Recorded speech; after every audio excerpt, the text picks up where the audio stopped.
Hello दोस्तों, राधे राधे। मैं सोनी यादव, हमारे चैनल पे आप लोग का स्वागत है।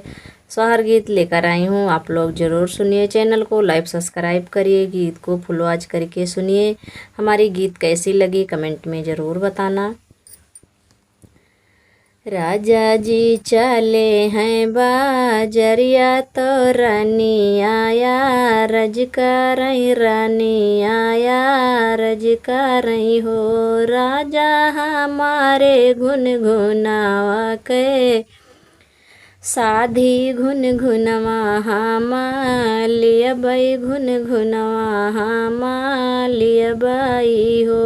राजा हमारे घुन घुनवा के साधी घुन घुनवा हमालिया बाई घुन घुनवा हमालिया बाई हो। बोलिया तो बोलियो मोरी रनिया तो बोलायू ना जानियू तो बोलायू ना जानियू हो। रनिया नहीं तुहरे भाईया भाती जवाना गोदी मिला लनवा घुन घुनवा काऊ करबू घुन घुनवा काऊ करबू हो।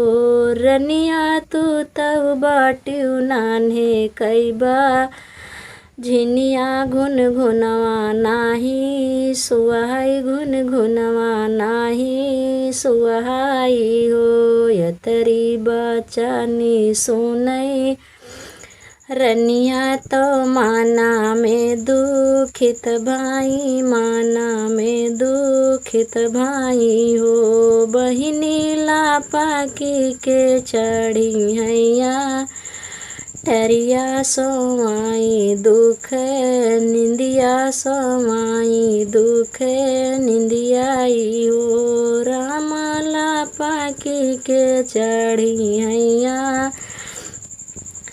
टरिया तो सोई दुख निंदिया तो सोई दुख निंदियाई हो। मोरे नैना गरे कै सुंदरा हालीन बियले आवो हालीन बियले आवाऊ हो। सुंदरा गाड़ी दियो सोने कई घुने घुनवा तो रानिया माँ नौबई तो धाना कामा नौबई हो। पिया लाई लिये सोने कई घुने घुनवा तो लापा की माली गाए झापा की माली गाए हो। बहिनी बाई ठैना हमारी से जरिया तो धाना कामा नामई तो धाना कामा नामई हो। बहिनी बाई ठैना हमारी से जरिया तो धाना कामा नामई तो धाना कामा नामई हो। पिया नहीं हमरे भाईया भा तिजवाना गोदी में लालनवा घुन घुनवा नाही सुहाई घुन घुनवा नाही सुहाई हो। पिया हम बाटन जन्मे कई बाझिनिया घुन घुनवा नाही सुहाई घुन घुनवा नाही सुहाई हो। पिया हम बाटन जन्मे कई बाझिनिया घुन घुनवा नाही सुहाई घुन घुनवा नाही सुहाई हो। आठे महीना दिन बीते तो नावाए में लगते तो नावाए में लगताई हो।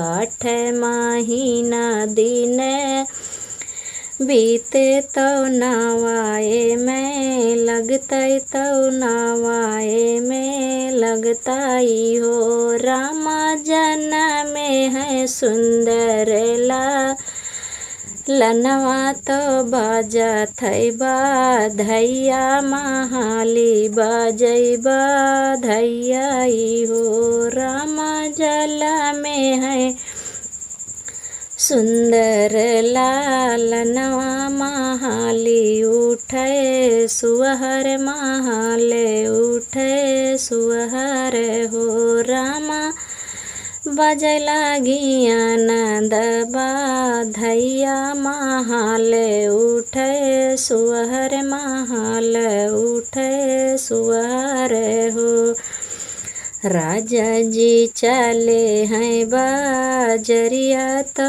रानी आया रजका रही रानी आया रजका रही हो।